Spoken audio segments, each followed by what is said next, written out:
اچھی بات ہے.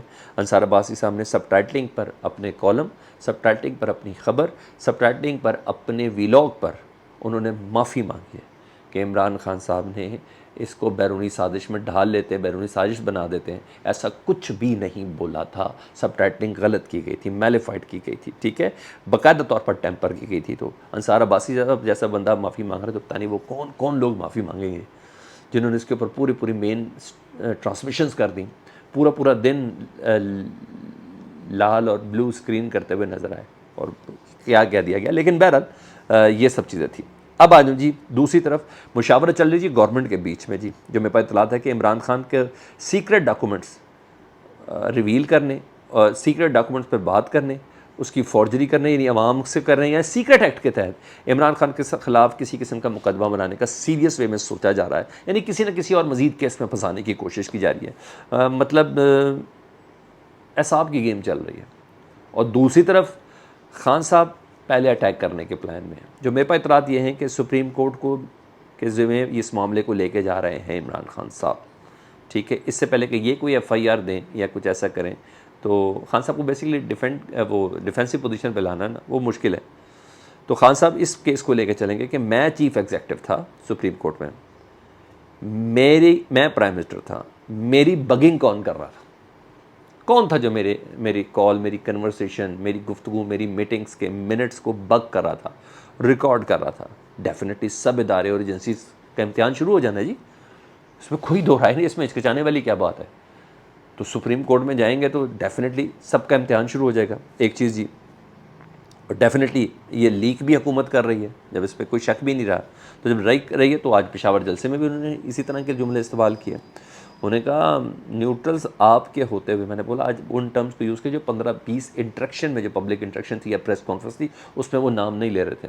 تو خان صاحب آ گئے اپنی اسی پوزیشن پہ دوبارہ. انہوں نے کہا نیوٹرل اسٹوڈنٹ سے خطاب کر رہے تھے نا ایڈورڈ کالج کے، جی ہاں. انہوں نے کہا آپ کے ہوتے ہوئے پرائم منسٹر ہاؤس کی آڈیو لیک ہو رہی ہے، ریکارڈ ہو رہی ہے، بگ ہو رہی ہے، اس کا کون ذمہ دار ہے؟ پھر انہوں نے ڈیفینیٹلی ملک کی سلامتی کا معاملہ، تو ملک کی سلامتی کے معاملے پہ اگر پرائم منسٹر ہاؤس کی ہو رہی ہے تو اس کا مطلب ملک کی سلامتی کے معاملے میں آپ سے بات کرنی چاہیے، پوچھنا چاہیے. اور اس کا مطلب ہے کہ پاکستان کی بہت سی اہم چیزیں دنیا کو چلی گئی ہیں، دشمن کو چلی گئی ہیں.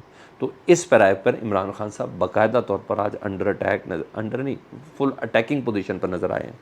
اچھا جی، اور ایک اور ٹرم بھی استعمال کی، میں اس کو ذرا تھوڑا احتیاط سے لے کے چلوں گا. انہوں نے کہا آج پھر چوکیدار اور نیوٹرلس کی ٹرمز انہوں نے استعمال کی ہے.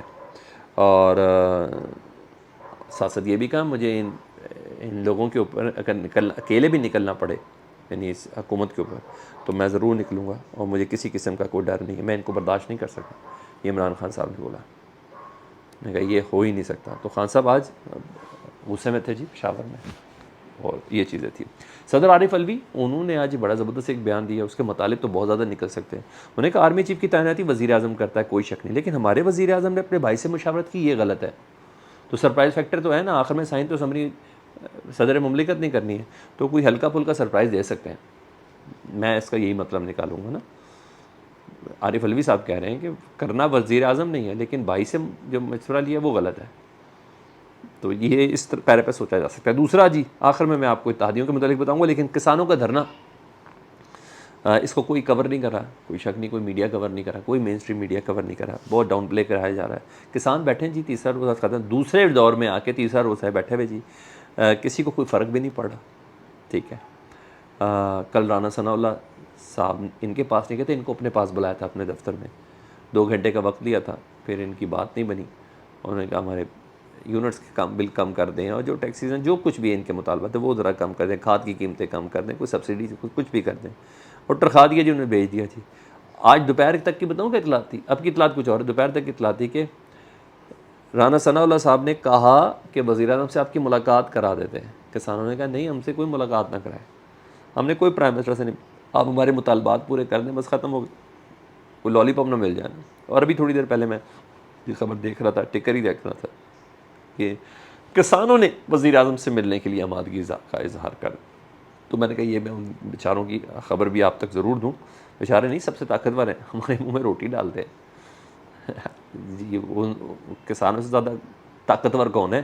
سوری میں آئی ٹیک مائی ورڈس بیک، وہ بیچارے نہیں ہیں، وہی تو چارہ گر ہیں ہمارے، یہ ذہن میں رکھیے گا۔ اب آ جاؤں جی اے این پی کے رہنما ہیں جی زاہد خان صاحب، بڑے تگڑا بولنے والے ہیں جی، ایک زمانے میں اسکرین ان کے بغیر ادھوری ہوتی تھی۔ آج کیا کہہ رہے ہیں کہ پی کے میں خطاب کرتے ہوئے، اپنی اتحادی حکومت پر انہوں نے چڑھائی کی ہے، انہوں نے کہا رانا ثناء اللہ یہ صرف سلطان رائے کی طرح بڑھ کے مارتا کرتا کچھ بھی نہیں، یہ اپنے اتحادی کے وزیر داخلہ کو کہہ رہے ہیں۔ رہی بات کابینہ کی، تو کابینہ میں صرف 3 جماعتوں کے لوگ ہیں، یہ زاہد خان صاحب کہہ رہے ہیں، صرف 3 جماعتوں کے لوگ۔ اے این پی اس گناہ میں شامل نہیں ہے، ابھی کابینہ موجودہ حکومت کی کابینہ میں شامل ہونا ایک گناہ ہے، وہ گناہ تو بیسیکلی انہوں نے عمران خان کی حکومت ختم کرنے کے لیے استعمال ہونا تھا نا، وہ ہو گئے تو انہوں نے ریگریٹ فیل کر رہے ہیں۔ انہوں نے کہا دیکھیں ساکھ ڈار صاحب آتے ہیں تو کیا کرتے ہیں، جو ملک جو حکومت 3 صوبوں میں گورنر نہیں لگا سکی وہ کیا کرے گی، مسلسل کابینہ بڑھا رہے ہیں، کوئی شک نہیں زاہد خان صاحب کہہ رہے ہیں مسلسل کابینہ بڑھا رہے ہیں، عوام کو ریلیف نہیں دیا جا رہا، تو اتحادیوں نے جھٹکے کھانا شروع کیے ہیں، اللہ کرے وہ غیرت مند جھٹکے ہو جائیں تو اچھی بات ہے۔ یہ اپڈیٹ تھی، فیڈ بیک سے متعلق ضرور آگاہ کیجیے گا، اپنا بہت زیادہ خیال رکھیں، اللہم صلی علی محمد و آل محمد۔